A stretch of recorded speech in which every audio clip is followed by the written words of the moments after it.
প্রথমে স্কুলে, তারপরে ইউনিয়ন, উপজেলা, জেলা এবং ন্যাশনাল লেভেলেও কম্পিটিশন করে নিয়ে আসতে পারি, যেটা ওর জীবনের জন্য অনেক বেশি প্রভাব। আলাইকুম সবাইকে। আপনারা অনেকেই আমাকে চেনেন, আমি একজন প্রাথমিক বিদ্যালয়ের শিক্ষক। আমি এখন আজকে ডিসেম্বরের 26 তারিখ যখন ভিডিওটা রেকর্ড করছি, আর 4-5 দিন পরে নতুন শিক্ষাবর্ষ 2023। সো আপনি কেন আপনার সন্তানকে প্রাথমিক বিদ্যালয়ে ভর্তি করাবেন? আমি কয়েকটা আমার এক্সপিরিয়েন্স থেকে, এবং এটা বাস্তবতা, এই বাস্তবতার নিরিখে আমি কয়েকটা বিষয় আলোচনা করছি। একটু মনোযোগ সহকারে শুনলে আপনি অনেক বেশি পরিষ্কার হবেন কেন আপনি আপনার সন্তানকে প্রাথমিক বিদ্যালয়ে ভর্তি করাবেন।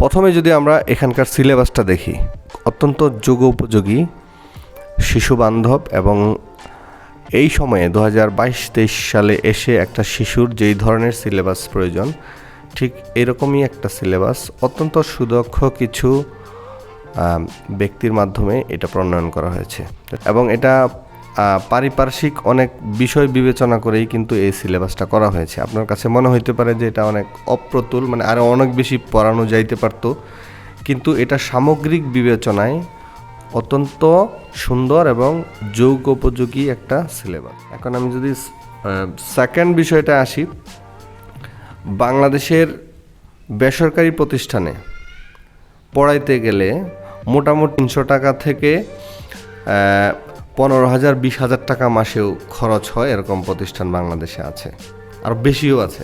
অ্যাভারেজ 500 থেকে 1,000 টাকার প্রতিষ্ঠানই বেসরকারি প্রতিষ্ঠানগুলো বেশি, 500 থেকে 1,000 টাকা খরচ হয়। তাছাড়া ভর্তি ফি, মিনিমাম ভর্তি ফি আছে আপনার 2,000 থেকে 3,000 টাকা। এটা একটা 3,000 টাকা, 3,000 টাকা আপনি একটা স্ট্যান্ডার্ড মান ধরতে পারেন, ভর্তির জন্য ওরা এককালীন নিতেছে। তারপর আবার সেশন ফি, স্পোর্টসের জন্য টাকা, শিক্ষা সফর, নোট, গাইড, বিভিন্ন চাঁদা, ইভেন কি বিদ্যুৎ বিল সহ শিশুদের কাছ থেকে বা শিক্ষার্থীদের কাছ থেকে নেওয়া হয় বিভিন্ন প্রতিষ্ঠানে। সো এই যে একটা টাকার ব্যাপার, যারা আমরা নিম্ন মধ্যবিত্ত শ্রেণীর মানুষ, ম্যাক্সিমাম বাংলাদেশে গ্রামের মানুষ বা মফস্বলে থাকেন নিম্ন মধ্যবিত্ত শ্রেণীর মানুষ, আমাদের জন্য আসলে এই খরচটাও কিন্তু কম না। অন্যদিকে প্রাথমিক বিদ্যালয়গুলিতে একটা টাকাও নেওয়া হয় না, বরং উপবৃত্তি প্রদান করা হয়, এবং স্কুল ফিডিং এরিয়াতে প্রত্যেক দিন বিস্কিট দেওয়া হয়, এবং গভর্নমেন্টের একটা লাঞ্চের প্ল্যানও আছে এই ধরনের। সো এই ধরনের সুযোগগুলো কিন্তু আপনার বেসরকারি কোনো প্রতিষ্ঠানে নেই। অ্যান্ড থার্ড যদি আমি বিষয়টা বলি, এইখানকার আপনার শিশুর বৃদ্ধি এবং বিকাশের ক্ষেত্রে, মানে আপনার সন্তান কোনো অতিরিক্ত প্রেশারাইজড হবে না। এখানে একদম ফ্রিভাবে সে তার মানসিক চাপমুক্তভাবে পড়াশোনা এখানে করতে পারবে, অতিরিক্ত বইয়ের কোনো ঝামেলা নাই। এটা একটা ইম্পর্ট্যান্ট বিষয়। আপনি খেয়াল করবেন, যারা ওই বাংলাদেশের বিভিন্ন বিশ্ববিদ্যালয়ে ভালো ভালো জায়গায় যারা পড়াশোনা করতেছে, বা বিশ্ববিদ্যালয়ে ভালো ভালো অবস্থানে যারা আছে, অথবা আপনি অ্যাডমিশনে বলেন বা বিসিএস বলেন, অথবা অন্যান্য চাকরিতে যারা খুব ভালো করতেছে, আপনি অধিকাংশই খেয়াল করবেন যারা কিন্তু অনেক বেশি ফ্রিভাবে পড়াশোনা করে এই জায়গায় আসছে। সো এটা একটা ইম্পর্টেন্ট বিষয়। অ্যান্ড পরে যদি আমি বিষয়টা বলি, এখানকার যে টিচার স্টাফ, আমি বলবো যে প্রত্যেকেই ডিপিএড প্রশিক্ষণপ্রাপ্ত টিচার, যারা অনার্স মাস্টার্স, এখন যারা ইয়াং টিচার আসছে সবাই অনার্স মাস্টার্স করা ম্যাক্সিমাম। আগের টিচারদের কোয়ালিটিও অনেক ভালো ছিল, আমি ওটা কোয়ালিটি নিয়ে বলছি না, কিন্তু শিক্ষাগত যোগ্যতা ছিল একটু কম, শিক্ষাগত যোগ্যতা একটা শিথিলতা ছিল। এখন কিন্তু সেটাও না, অনার্স মাস্টারধারী সব শিক্ষক, এবং ঢাকা ইউনিভার্সিটি কর্তৃক পরিচালিত একটা কোর্স, 18 মাসের ডিপিএড কোর্স করা অনেক টিচার এখন প্রাইমারি স্কুলে পড়ায়, যারা অনেক বেশি ট্যাক্টফুল এবং অনেক বেশি ভালো। এটা কিন্তু আপনি বেসরকারি স্কুলগুলোতে এই ধরনের টিচার আপনি পাবেন না, ঠিক আছে? তারপরে আমি যদি বলি স্কুলের পরিবেশ, এই বাংলাদেশের প্রাথমিক বিদ্যালয়ে ম্যাক্সিমামই খোলামেলা পরিবেশ। এখানে অনেক বেশি সুন্দর, অনেক প্রতিষ্ঠান আছে অনেক বেশি সুন্দর, অনেক খেলার মাঠ সহ অবকাঠামো খুবই চমৎকার। আপনার সন্তান মোটামুটি এখানে 3-4 ঘন্টা 5 ঘন্টা সময় যে স্কুলে ব্যয় করবে, সেটা সে খুব ওদের সাথে এখানে ব্যয় করতে পারবে। এই ধরনের ব্যবস্থা বাংলাদেশের প্রাইমারি স্কুলগুলোতে এখন আছে।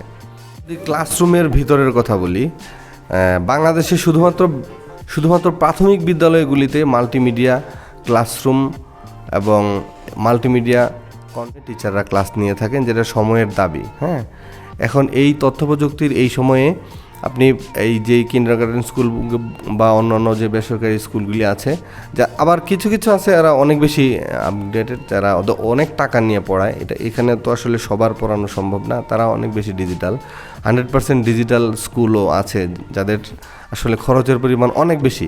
কিন্তু এই বাংলাদেশের প্রাইমারি স্কুলগুলো মাল্টিমিডিয়া ক্লাসরুম এখানেও আছে, অনেক স্কুলে মাল্টিমিডিয়া ক্লাসরুম আছে, যেখানে হচ্ছে আপনার প্রজেক্টরের মাধ্যমে ডিজিটাল কন্টেন্ট ক্রিয়েটারের মাধ্যমে ক্লাস নেওয়া হয়, যেটা বেসরকারি স্কুলগুলোতে চিন্তাও করা যায় না। হ্যাঁ, এটা একটা বিষয়। তাছাড়া আরও বেশ কিছু ইম্পর্ট্যান্ট বিষয় আছে, যেমন আপনার সন্তান যদি নির্দিষ্ট কোনো বিষয়ে ট্যালেন্ট থাকে, হ্যাঁ, মনে করেন আপনার সন্তান গানে ভালো বা খেলাধুলায় ভালো বা ছবি আঁকায় ভালো বা বক্তৃতায় ভালো, আর নানান ধরনের স্পেশালিটি যদি আপনার শিশুর মধ্যে থাকে, তাহলে তাকে কিন্তু আপনি প্রাইমারি স্কুলের আমাদের এই স্কুলগুলোর মাধ্যমে আমরা প্রথমে স্কুলে, তারপরে ইউনিয়ন, উপজেলা, জেলা এবং ন্যাশনাল লেভেলেও কম্পিটিশন করে নিয়ে আসতে পারি, যেটা ওর জীবনের জন্য অনেক বেশি প্রভাব রাখে, ওর ডেভেলপমেন্টের জন্য বা ওর হচ্ছে মেধার বিকাশের জন্য অনেক বেশি ভূমিকা পালন করে এই ন্যাশনাল ইভেন্টগুলোতে।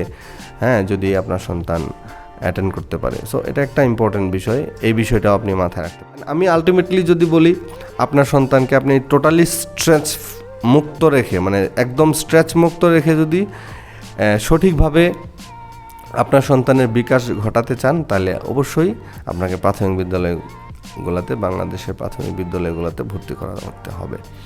আমি আশা করব আমি বোঝাতে পেরেছি আপনি আপনার সন্তানকে কেন প্রাথমিক বিদ্যালয়ে ভর্তি করাবেন। যদি আমার ভিডিওটা ভালো লেগে থাকে তাহলে অবশ্যই একটা লাইক দিবেন আর চ্যানেলটা সাবস্ক্রাইব করে আমাকে আরও বেশি উৎসাহিত করবেন। কথা হবে নতুন কোনো ভিডিওতে। আল্লাহ হাফেজ।